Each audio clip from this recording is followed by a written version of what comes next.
সম্মানিত অনলাইন বন্ধুরা, আজকের এই ভিডিওতে আমরা আলোচনা করব গাজওয়াতুল হিন্দ নিয়ে। পৃথিবীতে সবচেয়ে বড় যে ধর্মযুদ্ধ হবে সেটাই হল গাজওয়াতুল হিন্দ তথা হিন্দুস্তানের যুদ্ধ, যা ভারতবর্ষে হিন্দুদের সাথে মুসলমানদের ধর্মযুদ্ধ সংগঠিত হবে। এই যুদ্ধে নিশ্চিতভাবে মুসলমানদের বিজয় হবে। আর এই ভবিষ্যৎবাণী করেছিলেন হজরত রাসূলে পাক সাল্লাল্লাহু আলাইহি ওয়াসাল্লাম। কিন্তু কবে আসবে এই গাজওয়াতুল হিন্দ, আর ঈমানদার মুসলিমদের জন্য কতটা গুরুত্বপূর্ণ এই গাজওয়াতুল হিন্দ তা বলাবাহুল্য রাখে না। গাজওয়া শব্দের অর্থ হল অভিযান, আর হিন্দ হল স্থানের নাম।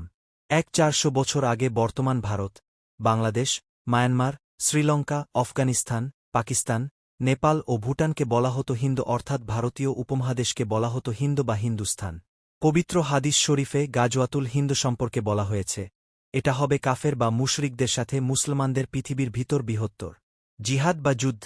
এই যুদ্ধে হিন্দুস্থানের মোট মুসলিমদের 1/3 শহীদ হবে, আরেক অংশ পালিয়ে যাবে, আর শেষ অংশ জিহাদ চালিয়ে যাবে এবং চূড়ান্ত বিজয় লাভ করবে। মুসলমানদের নিশ্চিত জয় হবে, কিন্তু এটা এতটাই ভয়াবহ হবে যে হয়তো অল্প কিছু সংখ্যক মুসলিমই বেঁচে থাকবেন বিজয়ের খোশ আমদেদ করার জন্য। অন্য বর্ণনায় আছে, গাজওয়াতুল হিন্দ হিন্দুস্তানের চূড়ান্ত যুদ্ধ। রাসূল সাল্লাল্লাহু আলাইহি ওয়াসাল্লাম একদিন পূর্ব দিকে তাকিয়ে বড় বড় নিঃশ্বাস নিচ্ছিলেন। এমন সময় এক সাহাবী রাসূল সাল্লাল্লাহু আলাইহি ওয়াসাল্লামকে জিজ্ঞেস করলেন, ইয়া রাসূলুল্লাহ সাল্লাল্লাহু আলাইহি ওয়াসাল্লাম, আপনি এমন করছেন কেন? রাসূতিনিল সাল্লাল্লাহু আলাইহি ওয়াসাল্লাম বললেন, আমি পূর্ব দিকে বিজয়ের গন্ধ পাচ্ছি। সাহাবায়ে কেরাম রাদিয়াল্লাহু তাআলা আনহুম উনারা জিজ্ঞেস করলেন, ইয়া রাসূলুল্লাহ সাল্লাল্লাহু আলাইহি ওয়াসাল্লাম, আপনি কিসের বিজয়ের গন্ধ পাচ্ছেন? রাসূল সাল্লাল্লাহু আলাইহি ওয়াসাল্লাম বললেন, পূর্বদিকে মুসলিম ও মুশরিকদের, যারা মূর্তিপূজা করেন, সাথে যুদ্ধ শুরু হবে। মুসলিম সেনাবাহিনী থাকবে সংখ্যায় সীমিত, কিন্তু মুশরিক সেনাবাহিনী থাকবে সংখ্যায় অধিক। ওই যুদ্ধে মুসলিমরা এত বেশি মারা যাবে যে রক্তে মুসলিমদের পায়ের টাকনু পর্যন্ত ডুবে যাবে, এবং যুদ্ধে মুসলিমরা 3 ভাগে বিভক্ত থাকবে।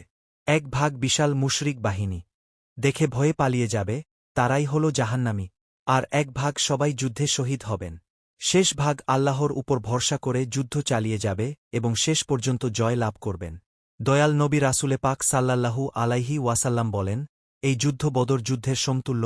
সুবহানাল্লাহ। আল্লাহ তাআলা যেন আমাদের সকলকে এই যুদ্ধে শরিক হওয়ার তৌফিক দান করেন। সকলে ভিডিওটা বেশি বেশি করে শেয়ার করে দিন, যাতে করে অন্যরা জানতে পারেন।